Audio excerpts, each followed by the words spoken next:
There's one more incident in the Vritra legend which requires to be considered before we can close the examination. We've seen that water and light are described as having been simultaneously liberated by Indra after slaughtering Vritra.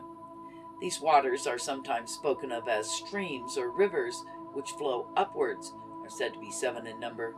The theory of the cosmic circulation of the aerial waters explains why these waters are described as flowing upwards simultaneously with the dawn, for as the sun was believed to have been carried in the sky by aerial currents, the light of the sun appeared above the horizon, and the aerial waters began to flow up from the netherworld, where they had been blocked before by Vritra.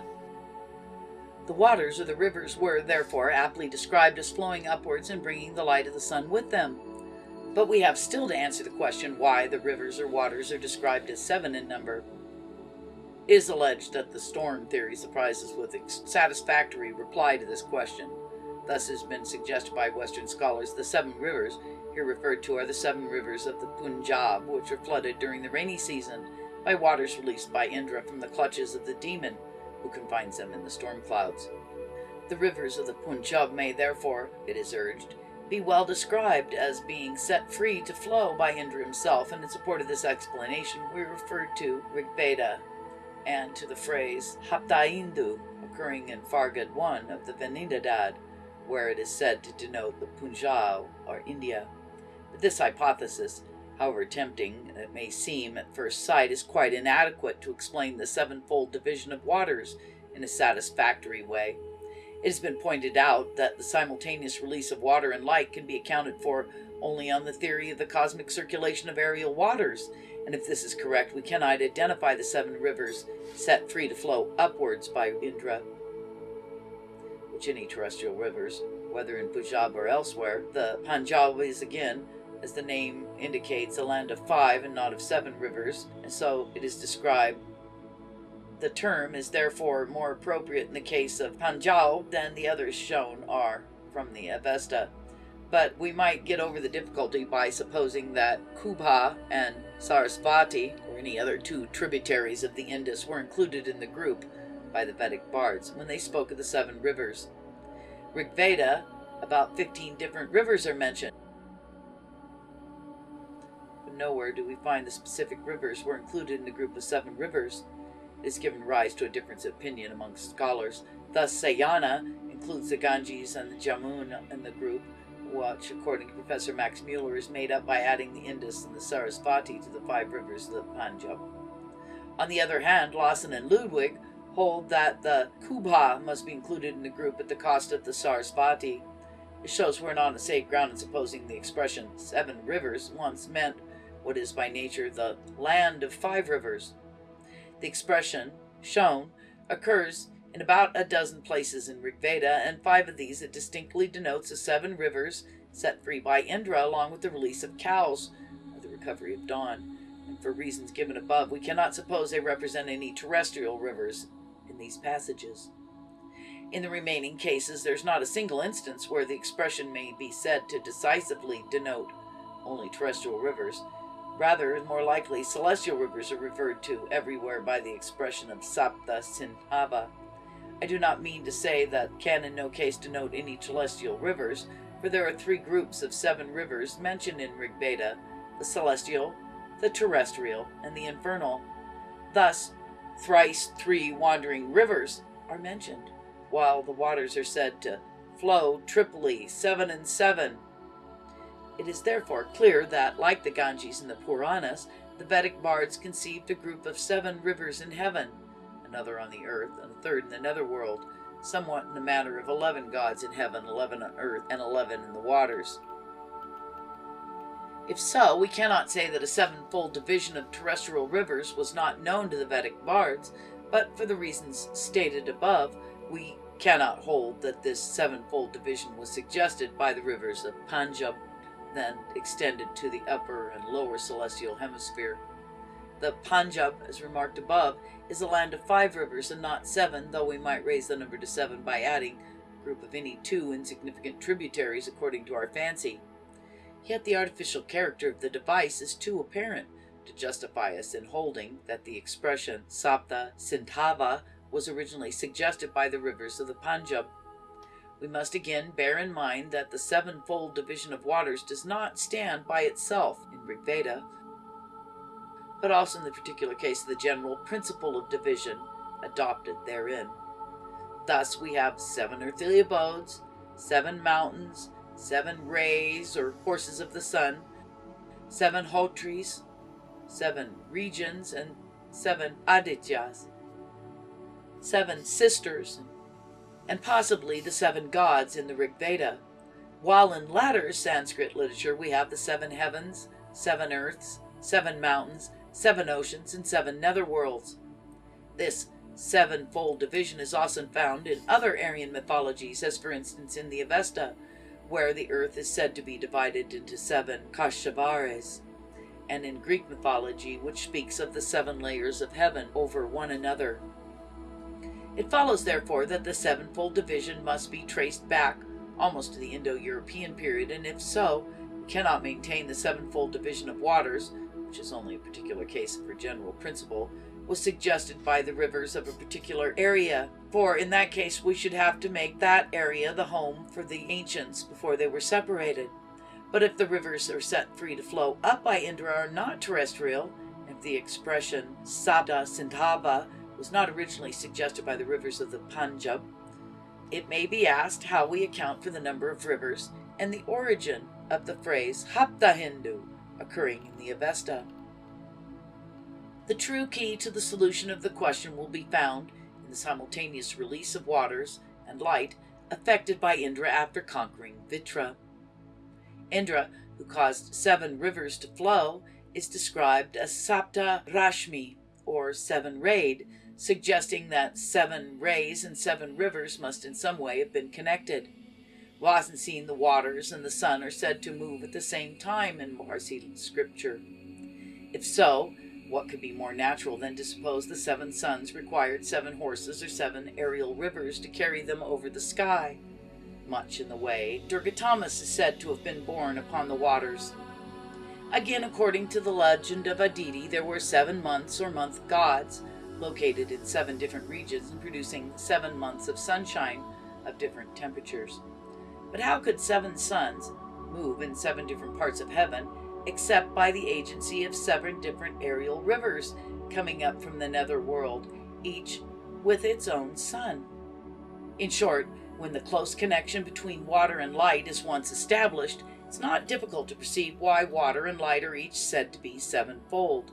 The 7 celestial rivers are expressly mentioned in Rig Veda, and the flowing forth of the rivers and appearance of the dawn on the horizon are described as simultaneous in many passages, some of which have already been referred to.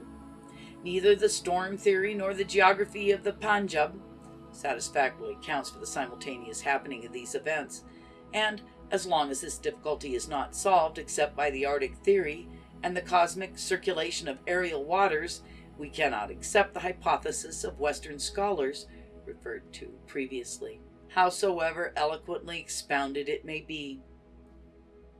As regards the origin of the phrase Hapta Hindu, it is believed to denote India in the Avesta. I think that we can explain it by supposing the expression Sapta Sindhava was an old one carried by the Aryans with them to their new home, and there applied to new places or countries, just as the British colonists now carry the old name of their mother country to the new places of settlement. Hapta Hindu is not the only expression which occurs in the Avesta, in the enumeration of the Aryan countries. We have Varena, Tumant, Ranga, and Haravati in the list, which are the Zend equivalents of Varuna, Satumat, Rasha, and Sarasvati. It was never argued from it that the Vedic deity Varuna was so named from the country called Varena by the worshippers of Mazda. In the same way be said of Rasha and Sarasvati.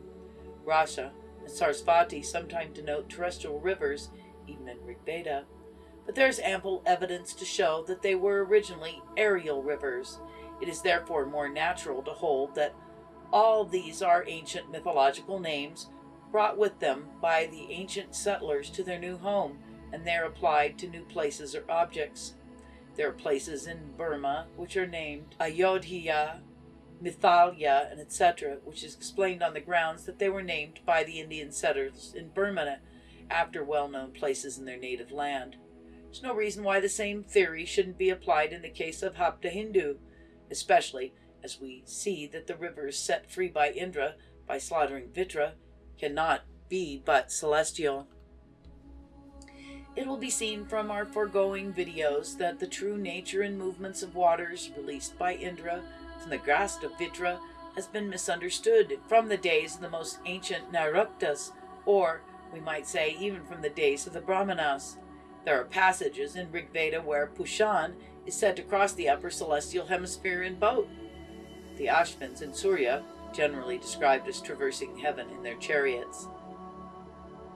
This led the ancient Nairuktas to believe that the upper celestial hemisphere was not a seat of aerial waters, and that, when Indra was described as releasing waters by slaughtering Vritra, the waters referred to could not be but the waters imprisoned in rain clouds. The 7 rivers set free to flow by killing Vritra were similarly understood to be the rivers of India, like the Ganges and etc., while the piercing of the mountains was explained away by distorting or straining the meaning of the words, as we showed previously. It was at this stage the subject was taken in hand by Western scholars who, taking cue from Hapta Hindu of the Avesta, eloquently advanced the theories that the 7 rivers set free by Indra were the rivers of the Panjab. This explanation, when first stated, was regarded as an important historical discovery, and it would have been if it had been a real fact. But as pointed out above, the Panjab is by nature a land of 5 rivers and not 7, and it is so described. It is also evident that the 7 rivers set free to flow by Indra were released simultaneously with the dawn. They could not be the rivers of the Panjab. We do not mean to say the Panjab was not an Aryan settlement at the time when the Vedic hymns were sung, for the rivers of the Panjab were expressly mentioned in Rig Veda, but the rivers of Panjab were not the 7 rivers mentioned in the Vedas. And if so, a new explanation of the Vritra legend becomes necessary, and such an explanation is furnished only by the theory of the cosmic circulation of aerial waters, or rivers, through the lower and upper world, carrying along with them the sun, the moon, and other heavenly bodies. We can now very well explain how Vritra, by stretching his body across, closed the passages of the mountain ranges, which, in the analogy of the mountains usually seen on the horizon, were believed to lie between the upper and the lower world, and how the waters, and with them the sun and the dawn, were prevented from coming up from the nether world for a long time in the Arctic home of the ancestors of the Vedic bards. Another point elucidated by the present theory is the 4-fold character of the effects of Indra's conquest over Vritra, a point which has been entirely neglected by ancient and modern Nairuktas, not because it was unknown, but because they were unable to give any satisfactory explanation of the same, except with the hypothesis that different effects have been confounded with one another by the poets in Rig Veda. But the theory of the cosmic circulation of aerial waters, a theory which is also found in the mythology of many other nations, now clears up the whole mystery. If Indra is described as the leader or releaser of waters, waters don't mean the water in the clouds, but the water or watery vapors which filled the universe and formed the material out of which the latter was created. In other words, the conquest over waters was something grander, something far more marvelous and cosmic in character than any mere breaking up the clouds in rainy season. And under these circumstances, it was naturally considered to be the greatest of Indra's exploits, when, invigorated by 100 nightly soma sacrifices, he slew with ice the watery demon of darkness, shattered its 100 autumnal forts, released the waters or the 7 rivers upstream to go along their aerial way, and brought out the sun and the dawn, or the cows, from their place of confinement inside the rocky caves, where they had stood still since the date of the war, which, according to Vedic passage, hitherto myth-read and misunderstood, commenced in higher latitudes every year on the 40th day of Sharad, or autumn, and lasted till the end of winter. It is not contended that Indra never been the god of rain. There are a few passages in Rig Veda where he is expressly mentioned as setting down rain, compared as a rain god, but as Vritra, or the killer of Vritra and releaser of waters and dawn, it is impossible to identify him with the god of rain. The story of the release of captive waters is an ancient story, for Vritra appears as Orthros in the Greek mythology, and Vritra as Vritra, the god of victory in the Parsi scriptures. Now, this Vritra may not have been originally the same as Indra, but the word Indra does not occur in European Aryan languages, and has therefore been suggested by some comparative mythologians that the conquest of water, which was originally an exploit of some other Aryan deity, was probably ascribed to Indra of the Vedic mythology, when Indra became the principal deity in the Vedic pantheon. The fact that Tishtraya and not Vritra is said to be the releaser of water and light in the Vesta lends some support to this theory, but whichever view we adopt, it does not affect the conclusion that we have come to regarding the true explanation of the Vritra legend. Clouds and rain cannot constitute a physical basis of a legend, which is evidently based on a simple phenomenon of bringing light to the people who had anxiously waited for it during the darkness of the long night of the Arctic regions. And it's a pity that any misconception regarding Vedic cosmography, the nature of water and cosmic movements, should have, for some time at least, stood in the way of the true interpretation of this important legend. Indra may have become a storm god afterwards, or the conquest over Vritra, originally achieved by some other deity, may have come to be ascribed to Indra, the rain god, in later times. But whether the exploits of Vritra were subsequently ascribed to Indra, or whether Indra, as the releaser of captive waters, was otherwise mistaken as a god of rain, like Tishtraya of the Avesta, one fact stands out boldly amidst all other details. That is, the captive waters were the aerial waters of the netherworld, and their captivity represented the annual struggle between light and dark in the original home of the Aryans in the Arctic region. And if this fact was not hitherto discovered, it was because of our knowledge of the ancient man was too meager to enable us to perceive it properly. What do you think of the evidence of the Arctic home in the Vedas? Let us know in the comments down below. Remember to smash that like button. If you know anyone interested in this kind of content, please let them know. It sure helps us out a lot.